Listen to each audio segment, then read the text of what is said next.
FC ขอเบอร์เจ้าได้บ่ได้บ่ ได้ ได้เนาะโชว์แท้บ่น้องลอยบ่100%เลยเนาะ FC ถามว่าเจะมักผู้บ่าวอเมริกาบ่มักบ่ หมัก มักเนาะสเปคเจ้าจะเป็นคนใดน้องหนึง แบบใดก็หมักคนใดก็มักโอ้รอยอายุเท่าใดผู้บ่าวจะมักอายุน้อยหรือว่าอายุรุ่นใหญ่ๆรุ่นใหญ่เนาะโอ้น้องอายุ18 ปีบ่เพราะว่าคันทาน้องมักก็ให้อายุ30 ปีขึ้นไปเนาะถ้ามี FC พังไทยพังลาวให้เพิ่นมาได้บ่ ได้ ได้เนาะเป็นจังไดฐานะโสดแท้บ่น้อง โสดแท้ จักเปอร์เซ็นต์โสด บ่ 100%เลยดอง10 ล้านคือเก่าบ่ เลย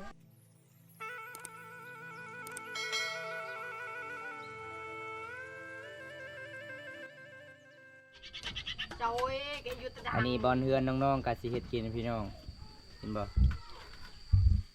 แบบสาวหนึงมาเมื่อนี้สาวหนึงก็สิเขินๆล่ะพี่น้องมาครั้งแรกมาเยี่ยมเพิ่นถามว่าเจะโสดแท้บ่ โสดแท้ โสดแท้เด้อ บ่จักปากแล้วเราบ่าคอยให้กินก็เมื่อยแล้ว แม่น เฮ็ดก็ยังบ่ได้ตั้ง ตาม เพื่อนของน้องก็มาครั้งแรกเป็นน่าสงสารเลยพี่น้องบ่มีหยังเลย เพราะว่าสาวหนึงก็เฮือนหลังนี้ก็บ่แม่นไอ้พ่อแท้เด้ไอ้พ่อแท้สาวหนึงก็เอาเมียใหม่แล้วนี่จะเป็นไอ้พ่อใหม่พี่น้องเพราะว่าสาวหนึงมีพ่อ2 คน ตามที่แบบหลังน้อยๆเนาะเวลาเฮ็ดอยู่บ่กินจักสิยาก โสดยามผัวไปเวียกบ่เนาะ เพิ่นครัวใน อันสาวหนึงยังบ่มีผัวเด้ออายุ18 ปีพี่น้องถ้าผู้ใดมักเพิ่นก็เอาเลยพี่น้องเอ้ย เฮ็ดกินแบบมันดำไปเลยแค่เดียวอย่างนะ บ่มีมังเผ็ดบ่น้อง ปาก ที่จังสีจะเห็นว่ามันเป็นดำแบบนี้เนาะเพิ่นกำลังเฮ็ดมันเผ็ดเลย สวัสดีครับปาวันต้าสาวหนึงเรามีแฟนแซวยังทายังบ่แฟนโฟมขอได้บ่ค่าดองน้อง เอายัง หนึ่ง ไปเอายัง สิเอาเท่าไหร่ค่าดองนั้น โอ้สิเอายังดู น้องหนึ่งว่า10 ล้านกีบเด้อครับ จุกเลย บ่อยจึงก็มั่วๆของเจาะ บ้าน้ำไม้ส้มบ่นี่บ่ เป๊ะๆๆ ฮะ ๆเจาะไว้บ่ฮะ เอาใส่ลายแซบลาย โอ้ย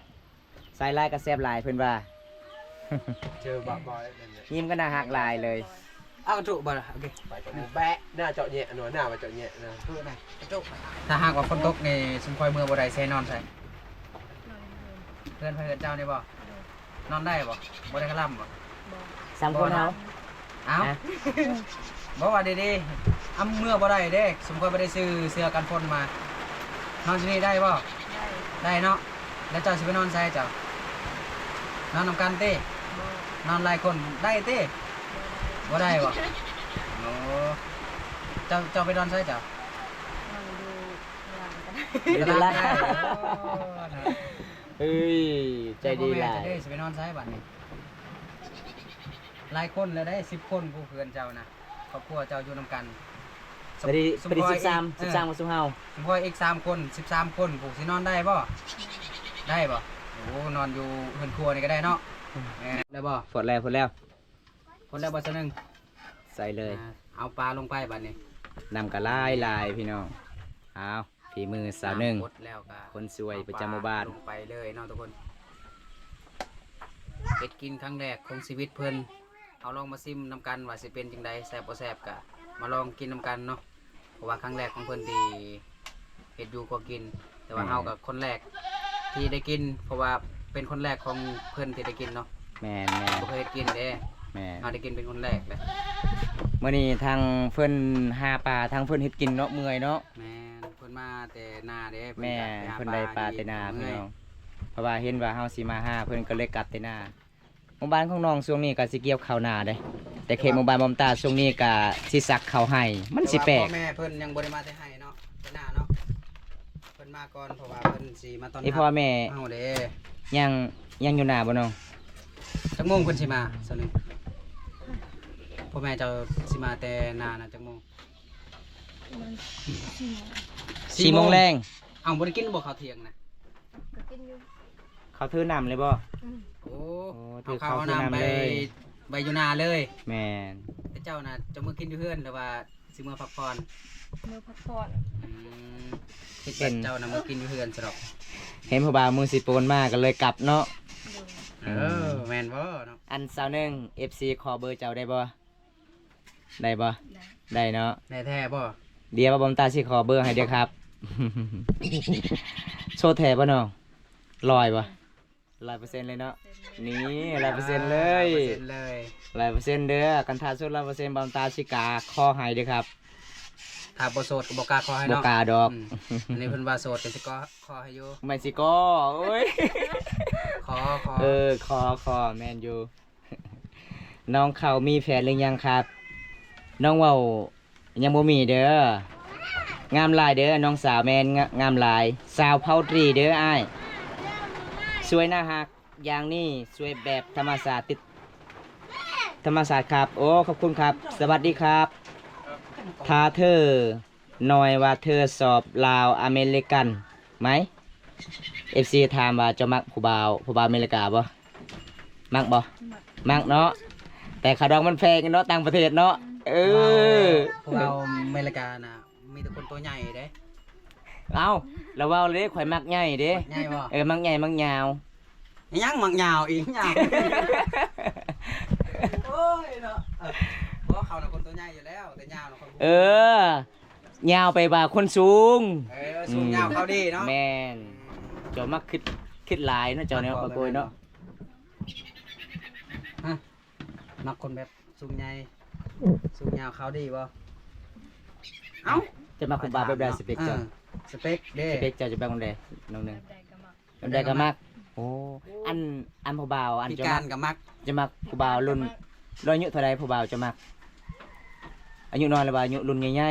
ๆรุ่นใหญ่เนาะโอ้ 50 ปีขึ้นไป เพราะว่าน้องอายุ18 ปีบ่เพราะว่าคันทาน้องมักก็ให้อายุ30 ปีขึ้นไปเนาะแสดงว่าน้องก็อายุ18 ปีพี่น้องเอาได้เลยคุณอยากคุยก็คุยได้ตีกันสารน้องบ่มีหยังเลยพี่น้องกาโตกาบ่มีตีนี่พี่น้องก็โตประมาณซำนี้อันนี้ก็คือผ้าได้เวลาเขาทางให้ก็เจ้าก็สิเก็บ อุ เห็น ป บ่ ก พี่ ร น้อ ณ์ ง เฮ็ดให้ อุปกรณ์เฮ็ดให้ถ้วยก็บ่มีพี่น้องคุก็บ่มีคุก็แตกแล้วโอ้ยพี่น้องไอ้พี่น่าสงสารเลยมาเยี่ยมมายามเพิ่นครั้งแรกเพิ่นก็ใจดีหลายเอาปลาอีกมากินพี่น้อง ถ้ามักแท้น่ะเขาสิมาขอแล้วได้ ไปสิครับรถคันใหญ่ขับไปเล่น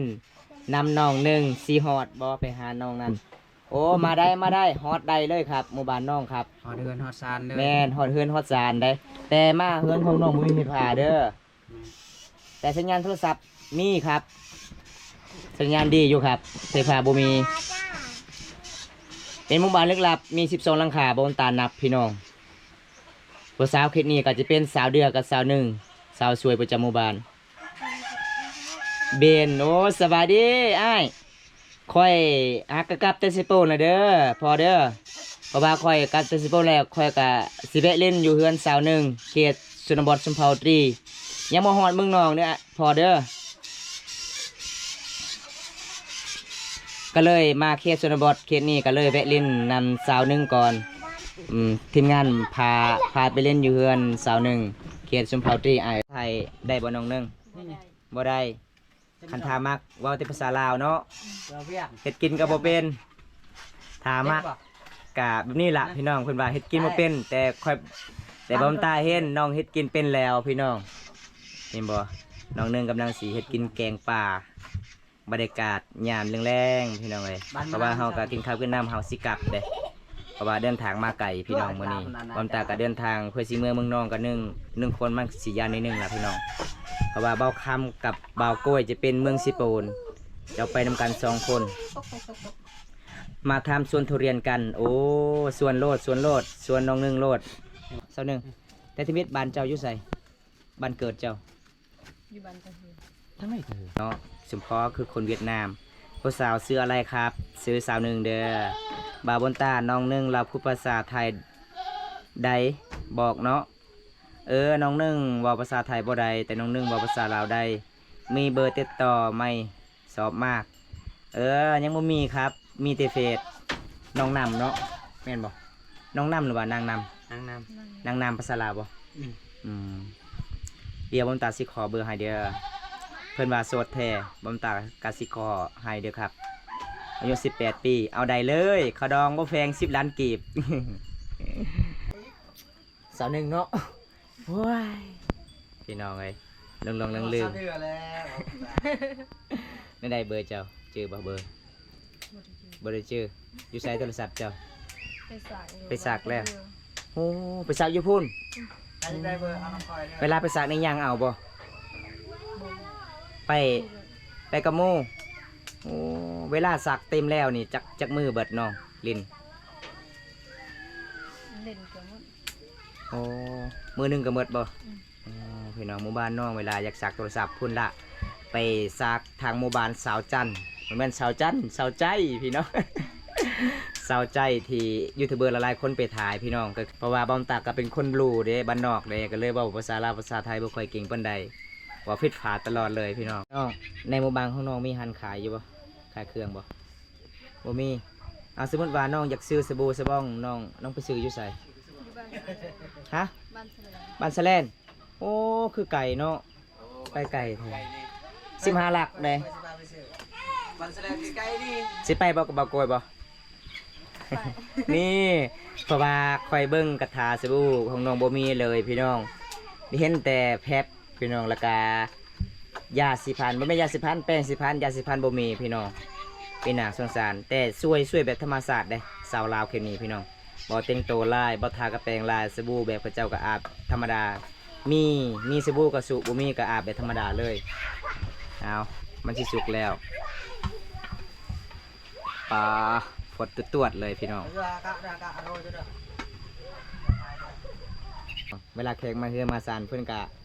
เอาอาหารแซ่บๆมาสุกินเด้คนงามใจดีสุดยอดหลายพี่น้องคนลาวเด้อจากอเมริกา โดยขอบใจเด้อขอบใจหลายๆเด้อที่เข้ามาติดตามรับชมพี่น้องเฮาจากอเมริกา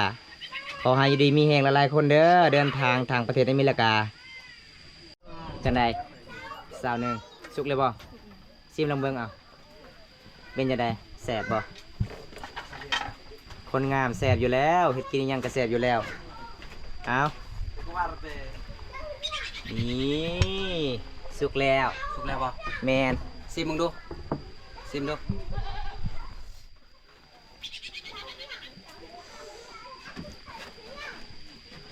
หอนเด้อ จวดเลยอี ยังไง แสบแสบ เนาะ แสบไปบ้านนั้นได้แสบภาษาบรู แอม แอมโอ้แอมคือแสบพี่น้องคอยฮักเจ้าเด้ไปบ้านนี้ได้ เบิ้น คือเบิ้นเมยแม่นบ่ คืออะไรเบิดไม่แต่หน้า คือเบิ้นเมยคอยฮักเจ้าสันรักเธอเด้ออืม อันยังบ่สุกบ่ คือแสบ เนี่ย ย่าง เนาะ เป็นว่าย่าง เจ้า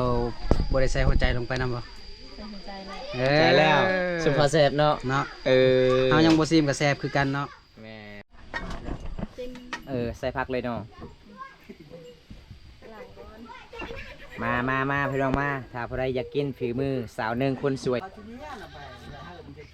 ตอนนี้อาหารกาสิสุกแล้วพี่น้องเพิ่นก็สิใส่ผักเด้เห็นบ่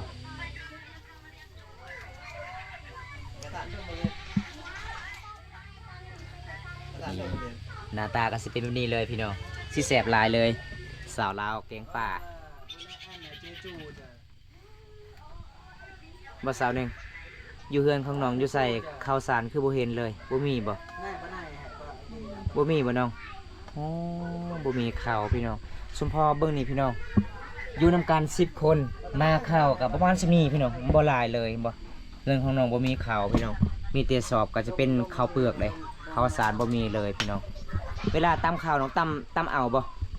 มีหงสีบ่มีเนาะไฟฟ้าบ่มีโอ้พี่น้องสุกแล้วเอาขึ้นจับได้บ่ หอน ฮ้อนฮ้อนก็เอาบวงเอาตัวนั้นใส่จะหน่อยมือไม้ผู้เบามักได้ ว่าสิเอาผู้เบาพังถ่ายสุดท้ายบ่ได้มือเจ็บตลอดพี่น้องนี่เรียบร้อยนะจ๊ะ ทำกูยิงมั้ง ทำก็อ้อบ่ ถ้วยประมาณสำนีบ่น้องถ้วยบ่ถ้วยประมาณสำนั้น เป็ พี่ น น้อง ที่เรียบร้อยเนาะทุกคนกำลังตักใส่ถ้วยเอาไปเสิร์ฟให้บ่าวบุญตากินเนาะบ่เป็นหยังตักรถเอ้าเลี้ยวมาทางข่อยแล้วบัดนี้สายตาพิฆาตเนาะเลี้ยวมานะ เอาอยู่ใส่เบิดน้องเจ้าไปน้อง พี่น้องจะไปใส่เบิด ไปเล่นเบิดน้องเจ้ากินข้าวกันน้ำนี่เด้อ เพราะว่าจะน้อยน้องจะว่าเอ้ยคอยได้ปลาตัวหนึงบ่แบ่งให้คอยเลยมีแต่ให้ผู้บ่าวกินเบิดเดี๋ยวคอยสิบอกไอ้พ่อจะน้อยนี่ แบ่งให้เพิ่นนะ แมนนี่พี่น้องขนาดเพื่อนมาแต่ให้แต่ส่วนได้บ่ได้ทากระแป้งบ่ได้อาบน้ำ แม่นแต่ว่าง ามแบบ เนาะ งามแบบธรรมศาสตร์เลยสวยเลยพี่น้อง ใช่มาก สวยมากเลย สายตาผิดขาดมาอีกแล้วเด้อทุกคนเด้อเรียวมาท้องคอยนะโอ้สายตาแบบเป็นตาย่านอะไรดอก สาวหนึงคันผู้บ่าวพังไทยอยากมาเฮือนมาศาลเจ้าผู้บ่าวพังไทยให้เจ้าเฮ็ดกินเฮ็ดกินได้บ่ฮะเฮ็ดกินได้บ่ กินให้เพิ่นกินเบิ่งได้บ่ เพราะว่า ได้เนาะ เพิ่นอยากกินลองเบิ่งฝีมือน้องแซ่บหรือบ่แต่เพิ่นเฮ็ดเป็นอยู่แต่เพิ่นให้น้องเฮ็ดกิน อยาก กินได้เนาะ อยากซิมพี่มือเจ้านะได้เนาะ ได้ ได้ โอเคได้ มาได้เด้อแสดงว่ามาได้เด้อ แม่น หนุ่มไทย FC หลายๆคนมาเยี่ยมได้ครับ สักกระโตกเด้ นี่สุกแล้วเพิ่นสิหากระโตะใส่แม่นบอกกระโตะทางหลังน้องมันยังอีกอยู่นี่นะ กระโตกก็มีแต่2-3อันเนาะโบราณ อันนี้แหละอาหารน้องกินบ่ อืม โอ้ อันนั้นแหละแซ่บนะ พักยังป อา ระกา หา ศ ร บ่ น้องกินกับประมาณสำนานพี่ พัก น้ ยั อง ง หนึ่งพักยังน่ะประกาศบ่ หลังจากอาหารสุกแล้วเพื่อนว่าค่อยสิปูสาดกันเด้ออ้ายเพราะว่าอ้ายนั่งอยู่นี่บ่ได้จะน้อยมันก็สิลุเลยพี่น้อง ยัน เพื่อน ตาบุญตาตกเด้ แม่นน้องก็เลยสิมาปูสาดเพิ่นว่าพี่น้องเพราะว่าเฮามาเฮือนมาซานเพิ่นเฮาว่าบ่ปูสาดก็ได้น้องก็เลยว่าโอ๊ยบ่ได้อ้ายเอ้ยจะน้อยอ้ายนั่งก็สิลุเลยพี่น้องนี่บ่อาหารก็สุกแล้ว ได้เข้าห้องเสร็จประกาศ อาหารสุกแล้วเพิ่นก็สิเฮ็ดกินอาหารแกงป่าสุกแล้วสาวลาวคนงามคนสวยมาสาวหนึง เสียประดาวเลย อยู่ไกลๆเลยแม่ อ้าว คือหยับ ยำ ไกล มา จะ ยำมา พูน ยำมาอีกนี่อยู่ไกลค่อยก็ได้ นี่เฮ็ดแล้วบ่กล้วยวันนี้ บ่ อืม บ่ยำมาอีกเลยเข้าใกล้ๆก็ได้กินน้ำกันเปิดเข้านะปิดมาบอกค อ่า ำกินน้ำกัน กินข้าวกินน้ำเพื่อนสาวลาว เอานั่นเอาถ้วยก็ได้เอาบัวเป็นเอาถ้วยเอาจานนะใส่เข้าก็ได้เข้าร้ายอยู่บ่โอ้ยังบ่ร้ายเนาะเข้าเพิ่นแล้วนอกจากสิได้กินน้ำบ่บัดนี้ กิน เข้ายังไงเดียว ยังกิน อันนี้ก็ เข้าบ่ร้ายเลย ข้าวเพื่อนของน้องก็ประมาณสำนี้พี่น้อง แต่ เอากินเบิดนี่น้องเพิ่นสิกินยังเนาะ เฮาถามน้องว่าเพื่อนเจ้าบ่มีข้าวบ่น้องแม่นแต่อันนี้ก็น้องของน้องสาวหนึงยังบ่ทันได้กินเด้ บ่เป็นหยัง แต่เนาะแต่สาวหนึงก็ใจดีหลายก็เลยให้ซุปให้กิน ชุมเจ้าพัดบ่ม่วนเรามีเขา บ่ นี่แหละ กินคอย นี่แหละเราบ่มีเขาเรามีแต่เฮาผู้เดียว นี่ กักหลาย บ่สาวหนึงจะดีหลายเห็นบ่บ่มีข่าวเพิ่นกะเอาออกเบิดพี่น้องเพิ่นว่าข่าวเพิ่นข่อยประมาณซำนี้เด้ออ้ายเป็นน่าสงสารเลยพี่น้องเพื่อนเพิ่นก็บ่มีหยังแต่เพิ่นก็ใจดีหลายเห็นบ่เอิ้น FC กินข้าวแน่ กินข้าวมาเด้อ นี่กินข้าวมาเด้อ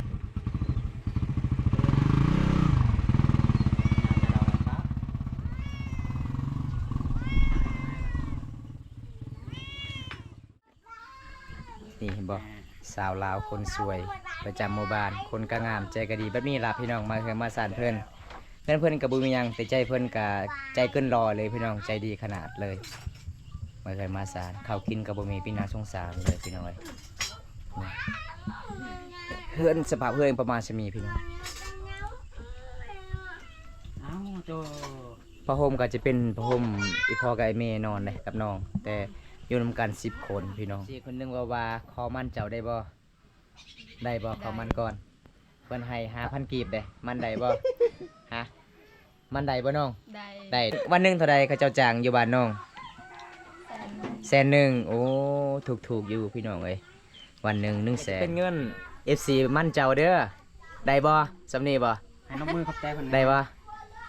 ขอบใจ ขอบใจเนาะค่าดอง10 ล้านคือเก่าบ่ เด้อ อันนี้มันไปเนาะ มันไวอันนี้ได้50,000กีบ4มันไว้ FC จากประเทศไทยบ่ จากประเทศไทย โอ้ เพิ่นขอมันไว้ อืม 50,000กีบพี่น้อง ดีใจบ่น้อง ดีใจ สิได้ซื้อสบู่เลยเนาะซื้อสบู่ซื้อเกลือซื้อปิงนัวพี่น้องเพราะว่าเงินก็บ่พอ50,000กีบพี่น้องเป็นน่าสงสารเด้มาเคยมาสารเพิ่นมักเผ็ดก็มีพี่น้องมีแต่เกลือกับปิงนัวพี่น้องเอ้ยมื้อนี้ไอ้กลับกันเด้อน้องหนึงเด้อถ้ามีเวลาว่างไอ้มายืนยันกันใหม่เด้อ เด้อ ถ้ามี FC พังไทยพังลาวให้เพิ่นมาได้บ่ ได้ ได้เนาะเพราะว่าเฮ็ดกินบ่เป็นบ่หรือว่าเป็นแล้วเนาะคันไทยซีมาเนาะ เด้อ บ่แซ่บกายต้องเฮ็ดพี่น้องเป็นจังไดฐานะโสดแท้บ่น้อง โสดแท้ จักเปอร์เซ็นต์โสด100%เลย เอ้าคือหัวอีกว่าโสด100%โสดแท้หรือว่ามีแฟนแล้ว เป็นคนอารมณ์ดี โสดแท้เนาะโอ้เพราะว่าน้องเป็นคนอารมณ์ดีตลอดยิ้มตลอดเนาะเวลาแขกมาเฮือนมาซานต้องยิ้มพี่น้องมื้อนี้ก็มายิ้มยามน้องครั้งแรกในชีวิตน้องก็ใจดีหลายเด้พี่น้องแต่สงสารเฮือนของน้องก็บ่มีหยังเลยพี่น้องคุก็บ่มีถ้วยก็บ่หลายละประมาณ3อันพี่น้องเป็นน่าสงสารข้าวกินก็บ่มีพระห่มประมาณซั่นแหละอากาศเพิ่นเด้อน้องเด้อคลิปนี้ก็ขอจบไว้ที่นี้ก่อนพี่น้องคลิปหน้ามาพบกันใหม่ขอกล่าวคำว่าบันสุวรรณบ๊ายบายพี่น้องจังได๋บอมตาก็สิปิดไว้สำนี้ก่อนพี่น้องมื้อนี้มายิ้มยามสาวลาวเขตนี้ก็จะเป็นหมู่บ้านสกีเขตชนบทเมืองสิโปนพี่น้องเดินทางมาไกลพี่น้องเอ้ยมาเฮือนหลังนี้ก็ได้พอสาวหนึ่งคนสวยประจำหมู่บ้านพี่น้องเพิ่นก็ใจดีหลายแต่มาเฮือนเพิ่นบอมตาก็อัปเดตวิถีชีวิตน้องโอ้ยยังบ่มีหลายแนวเลยพี่น้องบ่มีคุบ่มีถ้วยพี่น้องแล้วก็ผ้าห่มสาดปูก็บ่มีพี่น้องเป็นนังสงสารเลยแต่เพิ่นก็ใจดีหลายเด้เพิ่นก็เอาข้าวสู่เฮากินมื้อนี้ก็ขอบใจละลายน้องพี่น้องเพราะว่าน้องตอนหับเป็นอย่างดีพี่น้องมาครั้งแรกเด้จะได้บำตากับสิปิดไว้สุดนี้ก่อนพี่น้องคลิปนี้ก็ขอจบไว้ที่นี้ก่อนพี่น้องคลิปหน้ามาพบกันใหม่พี่น้องเอ้ยขอกล่าวคำว่าสบายดีเด้อบันสวนเด้อพี่น้อง